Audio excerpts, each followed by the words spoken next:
Assalamualaikum warahmatullahi wabarakatuh. Ikhwan dan akhwat yang dirahmati Allah Subhanahu wa taala.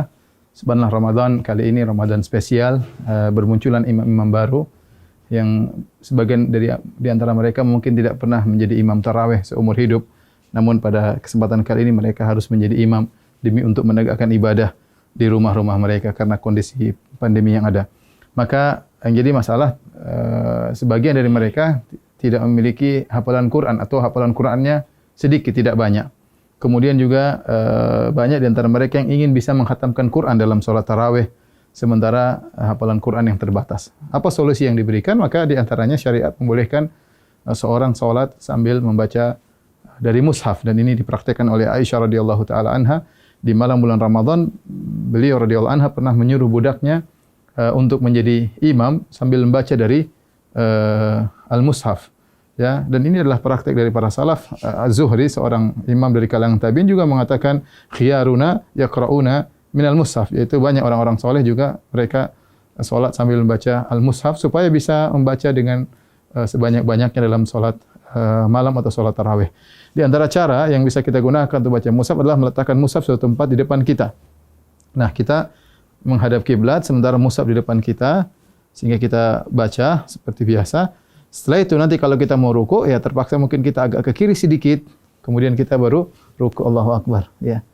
Setelah itu kemudian kita sujud, ketika kita balik berdiri kita geser lagi sedikit untuk kemudian membaca dari mushaf di depan kita. Tidak mengapa kita kemudian misalnya membuka mushaf, ini gerakan yang tidak mengapa, ya, karena gerakan yang diperlukan, ya, demi kemaslahatan salat, karena kita dituntut untuk bisa salat malam dengan lebih panjang dan lebih lama. Ya, ini adalah cara pertama tatkala kita ingin salat dengan membuka mushaf di depan kita. Adapun cara kedua, caranya kita dengan memegang mushaf, kemudian bisa kita pegang, ya, seperti begini mungkin sambil kita bersedekap bisa. Itu tidak mengapa kita pegang begini, ya. Insyaallah tidak jadi masalah, tapi kita bisa pegang bersedekap, dan ketika kita ingin butuhkan untuk membuka, kita tinggal buka mushaf tersebut, tidak jadi masalah. Ini gerakan yang ditoleransi dalam ibadah salat.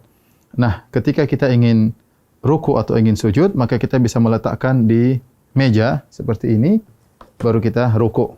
Kemudian kita ruku, kemudian kita sujud. Kalau kita ingin salat, ingin baca lagi, kita ambil lagi, kemudian kita pegang lagi. Dan ini juga cara yang mudah, dan ini tidak mengapa. Rasulullah SAW pernah salat wa huwa hamilu Umamah. Beliau pernah salat sambil menggendong cucunya Umamah bintu Abil As, yaitu putrinya Zainab, cucu Nabi SAW.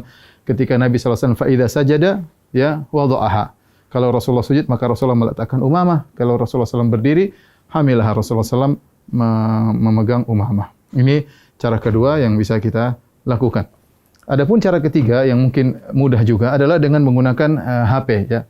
Dengan menggunakan HP, ya, kita memegang salat sambil kita megang mushaf, ya, bisa kita begini, oke saja, atau kita begini, insyaallah nggak ada masalah. Kita sambil begini kita memegang mushaf.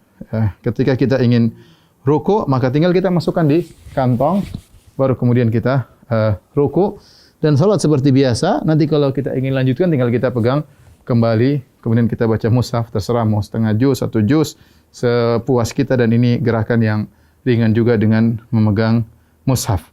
Yang perlu saya ingatkan, adapun makmum, ya, maka tidak perlu makmum memegang apa? Mushaf, ya.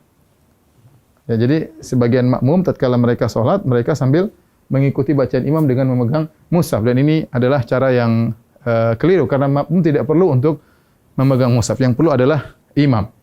Dengan demikian para ulama melarang para makmum untuk memegang mushaf karena adalah gerakan yang tidak diperlukan, dan asal hukum dalam gerakan dalam salat adalah makruh. Karena ini gerakan yang tidak diperlukan, maka mereka tidak disyariatkan untuk memegang Al-Quran. Semoga para ikhwan yang jadi imam-imam baru di tahun ini, semoga bisa menjalankan ibadah dengan sebaik-baiknya, dan bisa membimbing keluarga dalam melaksanakan, mengisi hari-hari mereka, waktu-waktu mereka di malam-malam Ramadan. Taqabbalallahu minna wa minkum. Semoga ibadah kita diterima oleh Allah Subhanahu wa taala. Assalamualaikum warahmatullahi wabarakatuh.